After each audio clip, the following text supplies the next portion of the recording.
Ya, Assalamualaikum warahmatullahi wabarakatuh. Kembali lagi dengan saya, Ahmad Maulana, pengampu mata kuliah penelitian pengajaran olahraga. Oke, pada kesempatan kali ini kita akan coba lagi mendiskusikan terkait dengan prosedur PTK. Nah, kalau minggu kemarin kita sudah membahas prosedur mikronya, yaitu siklus PTK, ini kali ini kita akan membahas prosedur makronya, keseluruhan dari proses penelitian tindakan kelas.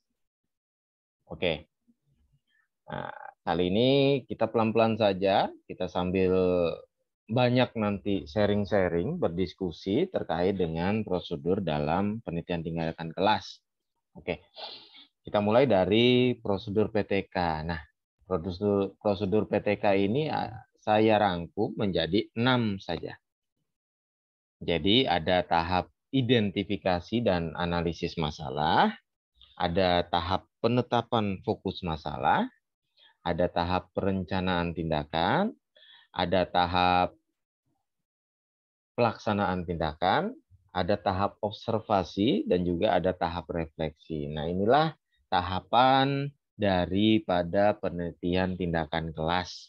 Oke, kita akan mencoba memulai satu persatu pembahasan terkait dengan prosedur PTK. Oke. Yang pertama adalah identifikasi dan analisis masalah. Identifikasi itu apa? Jadi identifikasi masalah adalah proses untuk mempertajam masalah.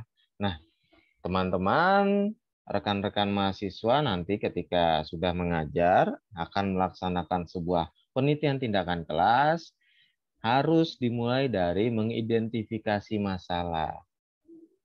Bagaimana contohnya? Contoh, ada di salah satu kelas yang saudara ajar. Nah, di kelas tersebut memiliki permasalahan. Yang pertama adalah terkait dengan banyaknya siswa yang sering terlambat pada saat mengikuti pembelajaran pendidikan jasmani. Selanjutnya, selain siswa-siswinya juga sering terlambat, banyak juga yang sering izin pada saat pembelajaran pendidikan jasmani. Itu selalu berulang-ulang. Berbeda dengan kelas yang lain. Kalau kelas yang lain dirasa tidak ada permasalahan, waktunya pun disiplin, dan juga tidak jarang sekali ada yang izin. Nah, permasalahan seperti ini harus teman-teman identifikasi. Ini masuknya ke ranah mana? Kalau masalah kurang tepat waktunya itu masuk ke dalam identifikasi kedisiplinan siswa-siswinya. Ada lagi masalah terkait dengan sering izin. Berarti kan minat siswanya terhadap pembelajaran penjas itu kurang. Nah, identifikasinya ada. Artinya apa? Partisipasinya kurang. Nah, teman-teman identifikasi itu, klasifikasikan masalah-masalah yang terjadi di dalam kelas tersebut. Selanjutnya apa? Selanjutnya teman-teman analisis. Nah, jadi analisis masalah adalah proses penguraian masalah yang berhasil teridentifikasi. Jadi tadi tuh setelah teridentifikasi masalahnya baru dianalisis. Oh, ternyata masalah yang terjadi adalah seperti ini, dianalisis. Ini kayaknya cocok sekali untuk diangkat menjadi sebuah penelitian. Karena masalah ini adalah masalah urgensi. Jangan nanti ketika identifikasi masalahnya itu mengada-ngada. Artinya yang bukan masalah menjadi masalah, diada-adakan masalah. Itu jangan ya. Itu kurang baik dalam penulisan karya tulis ilmiah. Contoh saja, misalnya saya mengajar menggunakan aplikasi Zoom Meeting, mengajarnya di jam 2 siang. Nah, teman-teman saya berikan link untuk masuk ke dalam ruang Zoom saya. Ternyata di kelas ini sangat baik. Jadi sudah jam 2 semuanya langsung masuk. Sehingga tidak ada lagi pemotongan waktu untuk menunggu teman-teman yang lain untuk masuk. Artinya apa? Artinya disiplin dan tepat waktu di kelas tersebut. Tapi saya karena ingin melaksanakan sebuah penelitian tindakan kelas, saya ngada-adakan saja itu. Oh, ternyata di kelas ini disiplinnya kurang. Ternyata pada saat jam 2 masih banyak yang belum bergabung. Nah, itu kan mengada-ngada artinya, dibuat-buat masalah. Masalah yang belum tentu ada diada-adakan. Nah, itu jangan seperti itu. Makanya dibutuhkan analisis masalah. Betul tidak?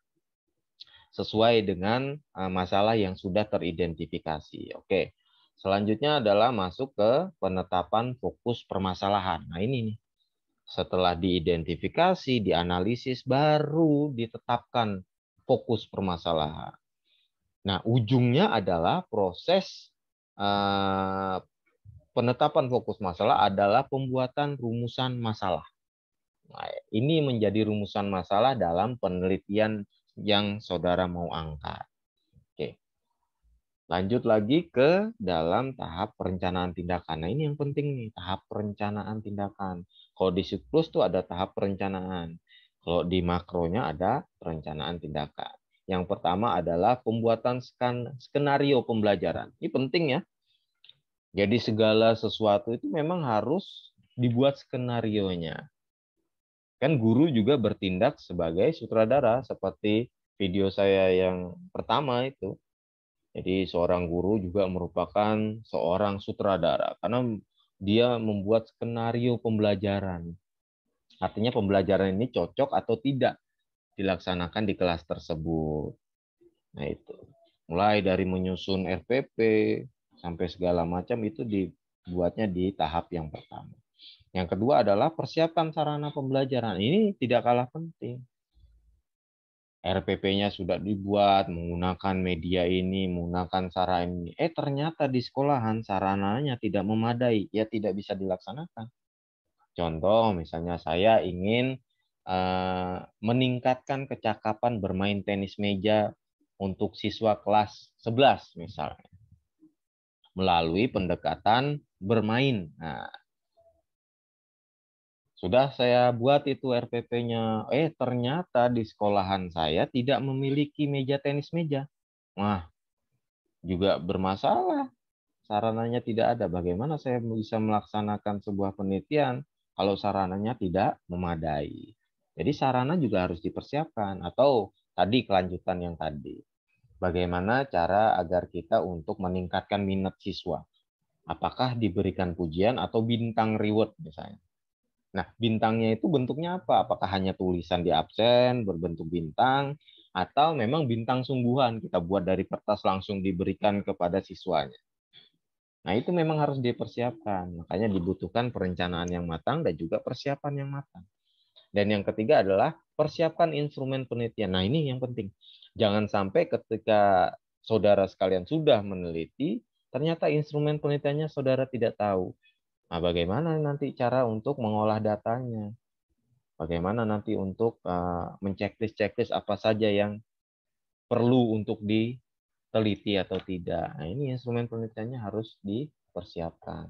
Dan yang keempat adalah simulasikan pelaksanaan tindakan itu. Jadi sebelum melaksanakan tindakan, disimulasikan. Kenapa harus disimulasi?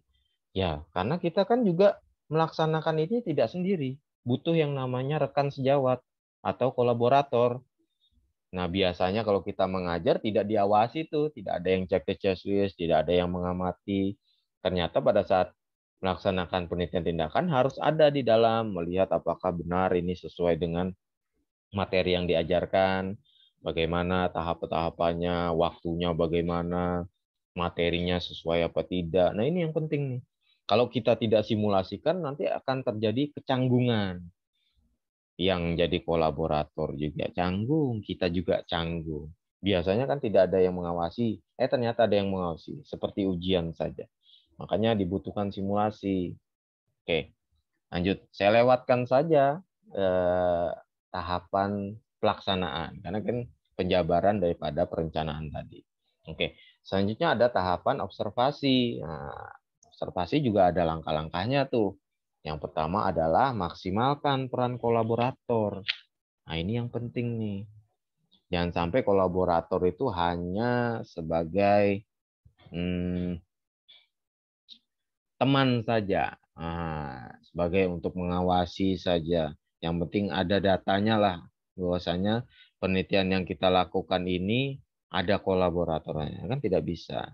Jadi bukan sekedar pendamping itu kolaborator, tapi ikut juga dalam proses penelitian. Istilahnya menjadi mata tambahan maupun menjadi telinga tambahan. Kan bisa saja tuh kita mengawasi siswa-siswanya nih. Nah, siswa-siswanya lebih daripada 20.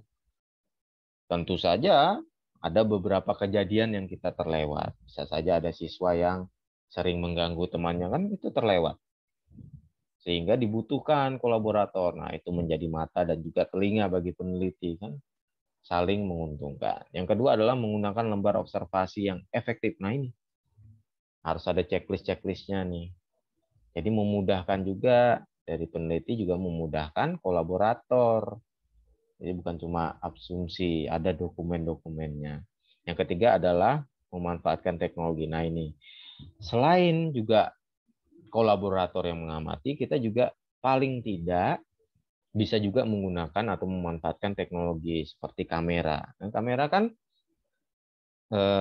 mensyuting tuh, menangkap gambar yang memang terjadi di kelas keseluruhan. Nah, sehingga kita bisa lihat-lihat kembali tuh di dalam videonya nanti apakah ada yang terlewat atau tidak. Makanya manfaatkan teknologi. Oke. Selanjutnya adalah kegiatan refleksi. Selalu ada kegiatan refleksi. Ini ciri khas daripada penelitian tindakan kelas. Jadi refleksi itu tahap untuk menelaah dan memproses data yang didapat dari kegiatan observasi. Kan tadi di kegiatan observasi itu menyediakan lembar observasi. Nah, itu diproses datanya. Juga dipersiapkan tadi yang di tahap perencanaan. Persiapkan instrumen penelitian. Nah, ini diproses lagi datanya di tahap refleksi.